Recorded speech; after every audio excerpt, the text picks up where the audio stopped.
Құрметті тыңдарман, сіз қазақ жазушыларының туындыларынан құралған жинақты аштыңыз.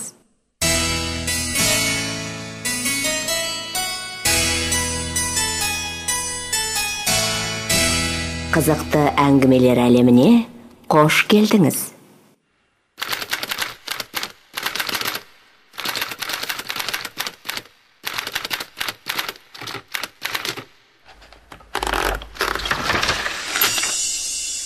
Қос шалқар. Міне, біз екі шалқардың арасында тұрамыз. Қоңыр қиқалы, құнарлы шиыр. Адырсыз, жотасыз жазық дала. Керілген кең тақта, қуаң тартқан қауым.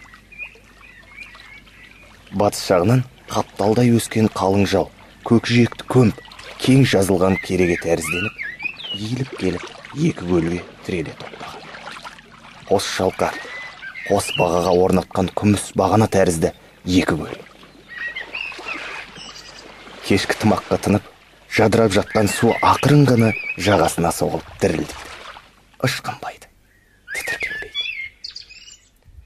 Ақырын соққан самал шалған көлдің ақша бетін айлап сүйгендей болады. Сүйген жерінде ирек із қалады. Шалқар кемірігіп, ышқынғандай болады. Көшпелі көк бұлт көлеңкесін көлге түсіріп, айнаға қарап сыналады. Кешкі күн екі көлге кезек шомылып, жарқ-жұрқ етеді. Біз таза ауаны тойғанша жұтып, колхоз егісінің ортасында тұрмыз. Бұл қосымның қос шалқары. Қарақас бәйбішеге ас бергенде, Қарақасқа аттың бәйгесіне Қаныкей деген жетім берілген. Сондықтан Қаныкей шалқар деп те аталады. Келбектердің, итаяқтардың терліктей мәйегін қосымның қалың жылқысы үйтіп жатқанда, итаяқтар қос шалқардан атын да суара алмайды. Мен қос шалқарды өмірімде үш рет көрдім. Бірінде 10 шақты бала жидек теруге келдік. Белшемізден шыққа батып ала сәуледе ағашқа кірдік. Кіруін ұрланып кірсек те, көңілді көкке көтеріп, қылп еткен сыбдырға жаңғырғып тұрған нуға кіргесін айғайламасқа дәтіміз шыдасын ба? Керексіз жерді сақылдап күліп, қарға адым жерден айғайлап сөйлестік. Жидек бізді сүйрей берді. Жидекті қуып ұзасқан сайын айғайымыз басымдап, тәпелі құрғыр естіп қалыпты ғой. Осындай ғана қасымызға келіп, ақырып кеп қалғанда, талайымыздың қабық шелекшеміз ғайып боп кетті. Өзі ұзындау, өзі бейғамдау Әбзи деген бір жолдасымыз аңырып қаша алмай қалып еді, қуалай жанына шып-шып етіп қалды. Қамшыдан қайқалақтаған Әбзидің арық қабырғасы ыржың-ыржың етіп, екі қолмен арқасын уқалай ағатайлаған даусы тым ащы шықты. Сонда да қаша алмады. Өзгеміз зытып отырдық. Бір шелек жидек теріп алып, қос шалқардың біріне шомылып қайтпақшымыз да, ол болмады.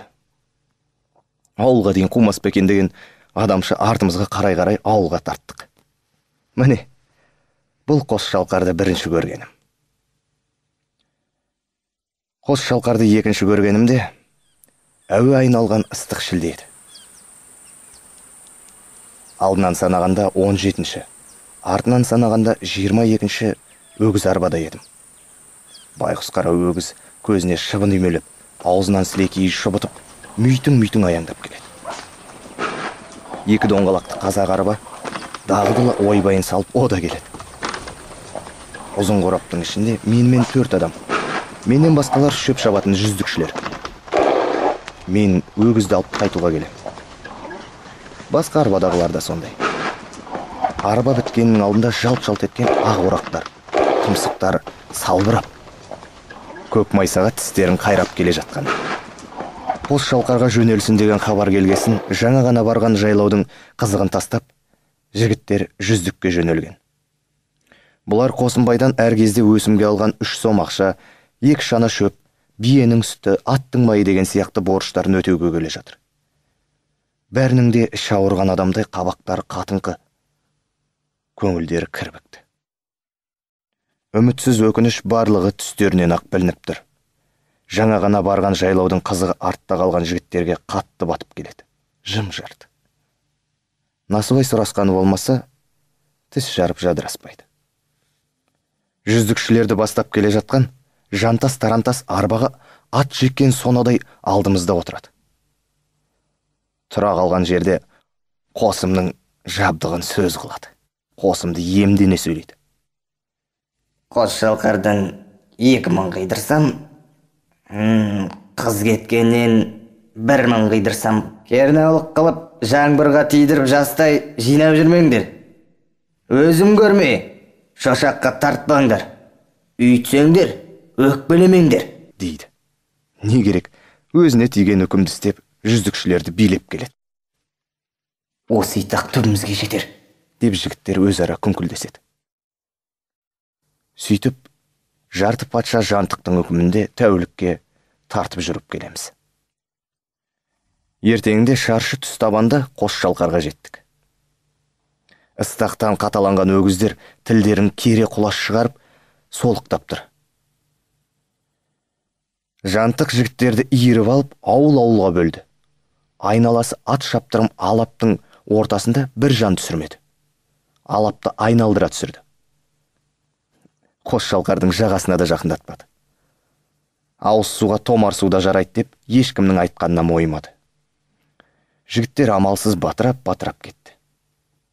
Қос-қостың арасы атпен қатынасатындай алшақтанды. Жақын түссе қыдырыс көбейеді деп әдейі осылай істеді. Біздің қос 8 адам болып жерге түсті. Шалшықты томаршадан сасық су әкеп шай қайнаттық. Күлімсі сасық шайды ішіп алып, орақшылар қатар-қатар жол тарта жөнелді. Сарбас араласқан қалың қаудың жолдары жыбырлай бастады. Рахмет шыңдаған ақ орақтар күнге шағылысып жарқ-жұрқ етті. Күшті білектер, маңдайдан моншақтаған аш жүттер, отты көріктен шыққан ақ орақтар. Қосымның ырысын кеңітіп, қалың қауды қарш-қарш қылатты. Кешкі салқынмен өгізшілер қайттық. Жүздікшілер жаутаңдасып қала берді. Өзге емес, біздің қайтқанымыз батқандай, ананы мынаны айтып, арбаға біраз иірілісіп тұрды. Қысылғанда алған жүздік ақшасы, соның салдарынан сонау жайлаудан келіп шыжған шілдеде шөп шауып жатқандар, жантықтың айнала әмір етіп жүргені, біздің қайтып бара жатқанымыз бәрі қосылып жігіттердің жанын жеп тұрғандығы кейіптерінен білініп тұр. Рахмет марқұм бір мінез еді. Кез шапшаң, наларды қынжылтпай. Біздің қатынға айт, қолыма биялай, бір-екі сабақ тарамыз жіберсін. Ендігі астан қалдырмай ала кел, деді. Қазақ арба ыңырсып барып, айқайын түзетіп жүре берді. Кең алқапқа айнала тиісіп жатқан жүздікшілерге қарай біз де кете бардық. Кешкі тымақтан зу-зу өткен орақ дауысынан ұзай берді. Қосым мен жантықтың осынша иттігінің мәнісін не екенін ажырата алмадық.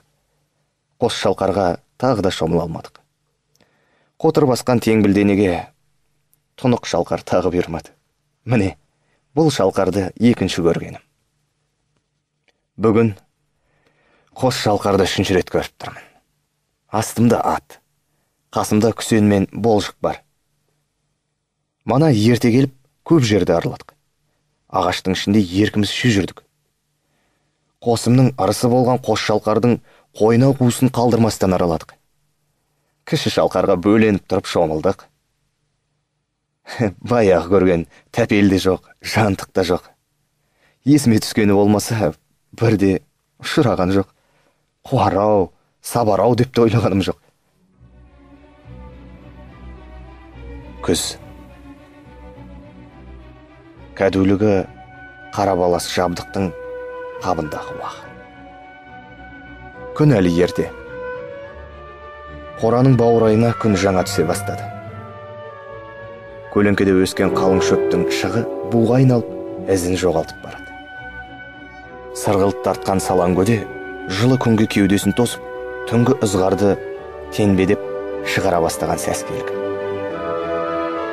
Жаңа ғана білек қызып, тер моншақтап жұмыс өне бастады. Істеген сайын қимылың басымдап, ұрған құлашыңа өзіңде қызығатын мезгіл. Күсен қолын сермеп, айнала көрсетіп: анау қалың жалдан, сонау қызыл байланған діңгекке дейін.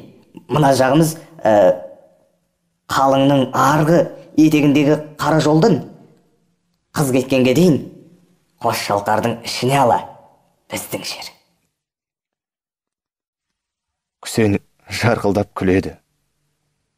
Күсен екіленіп сөйлейді. Қос шалқарды айтқанда көзінен жас домалап кетеді. Ертең өлсем, арманым жоқ. Қуанышын айтуға тілі жетпей, тоттанған кәрі жүгіне жас, қызыл қан жорғалаған білдіреді. Қос шалқармен байланысты әңгімесінің бәрін айта жөнеледі. Баяғы жүздікшілердің талайының ішінде болған Жантық пен Қосымның талай қылықтарын тізбектеп ақтады. Бірақ шымбайына батқан батпан қылыштарды қанша толық айта алса да, қос шалқар тигеннен кейін қуанышын айтып жеткізе алмайды.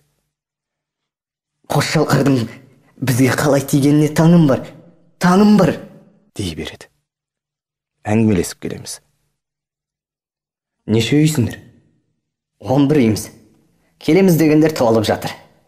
Ішімізде бір ноғай, бір бәленбай мешерде бар. Машина жағында жүретін Мекалай деген орыс та бар.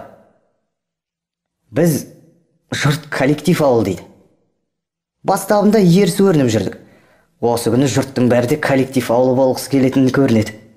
Біз коллектив ауылы болып отырғанымызға қуанып қоямыз. Жазғы ауыл түгіл, қысқы қыстауытта бірге салдық. Коллектив болғалы жылға жақындады. Әлі бір ұрысып көргеніміз жоқ. Ана жылғы коллективтер жанжалдаса беріп, аяғында бытырап кетіп еді. Онда жалғыз Ордабай ғана байып шықты ғой. Біз бірге туғандаймыз. Ылғи кедейміз ғой. Шығыш бұзатын бір жалқау бар еді. Әрі-бері түзелер деп қарадық та болмағасын шығарып жібердік. Коллектив боларда Қосымның балалар талай лоблытты. Соның есірінен көп кедей кіре алмай қалды. Коммунист болып кетесіңдер, түбінде қазынаға бәрін алады деп жаман азғырды. Осы күні шаруаларың қалай? Машина саймандарың бар ма? Ой, қарағым-ай, не шаруа сұрайсың? Бәрімізде түгіміз жоқ кедей емеспіз бе? Бәрімізде жетақ біз аулы сиыр, 6 жылқы, 10 қой бар еді. Қазір байпалдық. Қазынадан 10 өгіз, 6 ат, 5 берішке, 2 тілді 3 соқа берді. Бенке, сенке, реске деген машиналарымыз және толып жатыр. Ауылнай мен болыс хабар береді. Біз барып алып келеміз. Өзгесіне керек, жазғы тұрым 180 пұт тұқым береді ғой. 30 жер егін салдық. Бір-бірінен 100 пұт түсетін.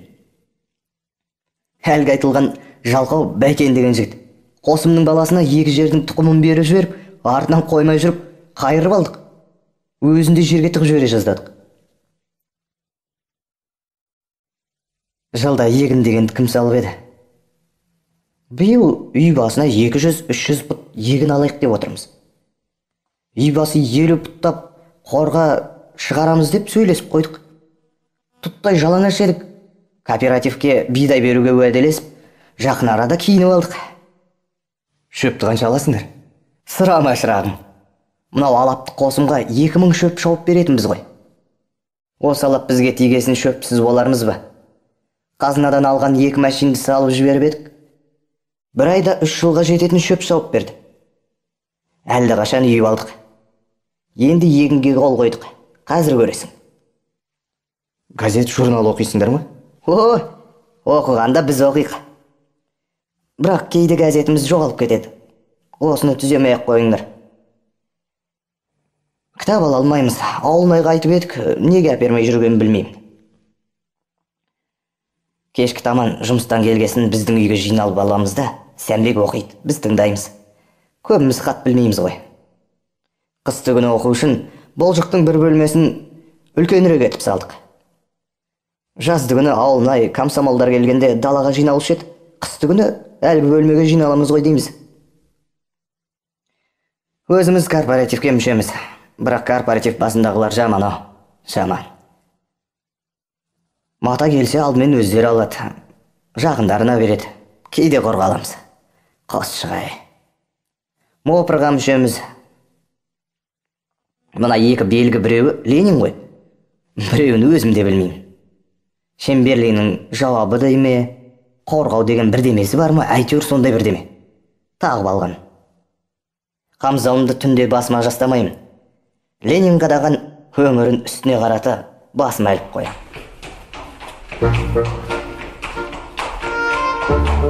Осы кеңесумен отырып, кіші шалқарға жаздай салынған қыстауға да келіп қалдық. Күсекем сөзге жарытты. Бұл жақта қосарланып қояды. Бұл қыстау өзге қыстаулардан анағұрлым өзгеше. Ортасынан көше қалдыра салынған 11 балшық үй, есік терезесі орнатылып, іші сырты майланған. Сыңғырлап тұр.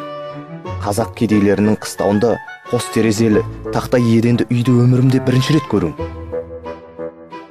Шошайған шошаланы емге іздесең де жоқ. Бір саманный аз бар. Көшеде үйдің айналасы да тап-таза. Әрбір үйдің қасында сандықтап үйлен сармая. Болжықтың үйіне кіргенде: «Мына тақтайға енді түкіре бермейміз бе?» деді Күсенкең. Үйлерден өтіп моншаға келдік. Сыңғырлап тұр. Барлық керегі де даяр. Күсен моншаны біраз жыр қылды. «Осы монша бізге мешіттіңнен артық көрініп тұр. Бір тайынша шығарып, керек жарақтың алдық та сыртын өзіміз салдық. Әлгі Мекалай бәрін біледі екен, шын сол жөндеді. Енді кір дегеніңіз маңымызға жолар ма екен? Енді біз кірлі қазақ болармыз ба? Жұма сайын түсіп тұрамыз».